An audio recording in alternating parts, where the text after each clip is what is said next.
Bismillahirrahmanirrahim. Assalamualaikum warahmatullahi wabarakatuh. Alhamdulillahillazi arsala rasul huda wa dinil haqq liyuzhiru ala dini kulli walau karihal musyrikun. Ashhadu an la ilaha illallah wahdahu la syarikalah wa ashhadu anna muhammadan abduhu wa rasuluh la nabiyya wa rasulah ba'da. Hadirin pendengar Hikmah Hijrah yang insyaallah dirahmati oleh Allah, marilah kita bersyukur kepada Allah Subhanahu wa taala dengan mengucapkan alhamdulillahirabbil alamin. Kemudian marilah kita bersalawat dengan mengucapkan Allahumma salli ala sayyidina Muhammad wa ala ali sayyidina Muhammad. Dalam pembahasan kali ini kami akan membahas 3 amalan yang berakibat penyesalan jika ditinggalkan. Yang pertama adalah orang mati itu menyesal karena selama di dunia tidak pernah mau sedekah. Maka selagi masih ada kesempatan untuk bersedekah di dunia, segeralah bersedekah. Jangan sampai seperti apa yang dikatakan dalam Al-Quran, laula akhartani ila ajalin qarib fa asadaqu wa akum minas sholihin.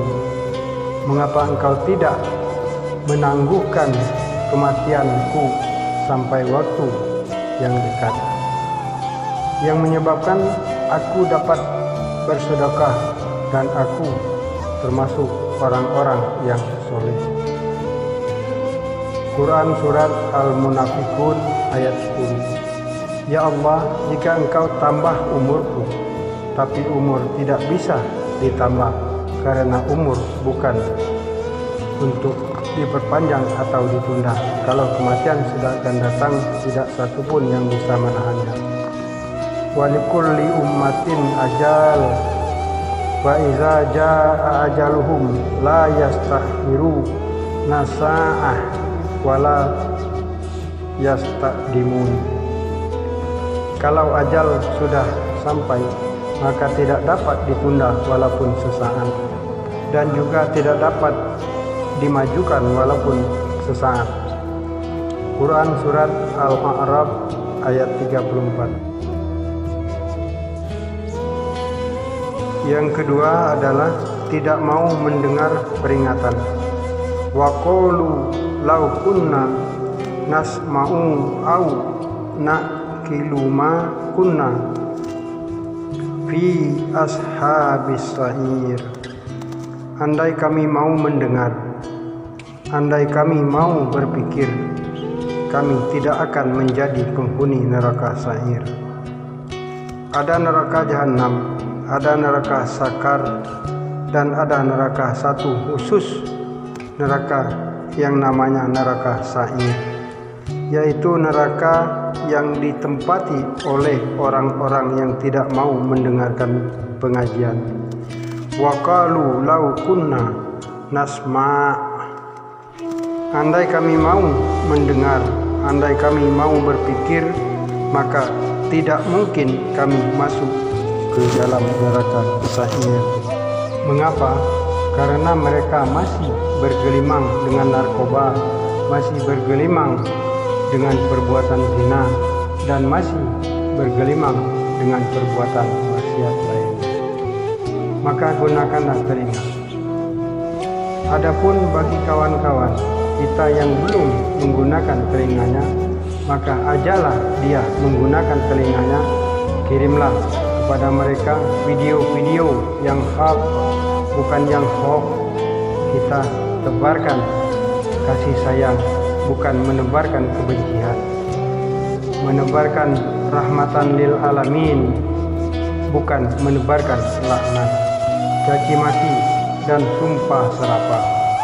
Karena itu yang akan membuat kita masuk ke dalam surga Firdaus bersama Rasulullah Shallallahu Alaihi Wasallam. Yang ketiga adalah menyanyiakan sholat. Siapa itu orang yang menyesal setelah mati? Yaitu mereka yang terbaring di rumah-rumah sakit, di ruang ICU, sementara suara azan telah berkumandang sayup-sayup terdengar di jendela. Hayya 'alas shalah. Lalu meneteslah air matanya. Mengapa? Karena dahulu sewaktu sehat, ketika berkumandang azan, dia hanya cuek, tidak menghiraukan, bahkan mengejek-ejek orang-orang yang sholat. Hayya 'alas shalah, kamu aja duluanlah. Padahal mestinya dia katakan la haula wala quwwata illa billah. Dulu dia bisa seperti itu karena masih sehat, segar bugar dan berotot tegap. Tapi akhirnya ada masanya dia pun akan seperti bunga berguguran layu kemudian mati. Tapi kalau engkau gunakan kakimu untuk melangkahkan ke masjid, akan kami tulis langkah-langkah tapak kaki. Langkah pertama mengangkat derajat, langkah kedua menghapuskan dosa-dosa, langkah ketiga menghapuskan dosa, langkah keempat mengangkat derajat. Dari Abu Hurairah, Nabi SAW bersabda, sholat berjamaah itu lebih utama sholatnya daripada sholat sendirian di rumah atau di tempat lain, sebanyak 27 derajat.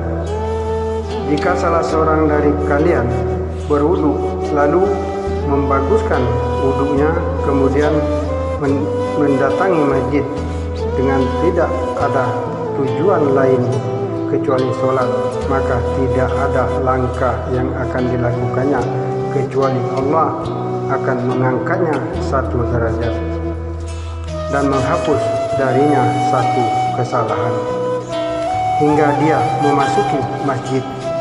Dan jika dia telah memasuki masjid, maka dia akan dihitung dalam keadaan sholat selagi sholat masih menambahnya, dan para malaikat akan mendoakannya selama dia masih berada di tempat duduknya yang ia gunakan untuk sholat.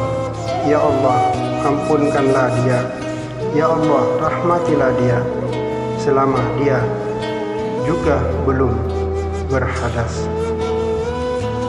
Hadis riwayat Al-Bukhari. Hadirin pendengar Hikmah Hijrah yang dirahmati Allah. Demikian perjumpaan kita kali ini, semoga mendapatkan manfaat dan semua kita di bawah lindungan Allah Subhanahu wa taala. Usikum wa iyaya bitaqwallah faqad fazal muttaqun. Assalamualaikum warahmatullahi wabarakatuh.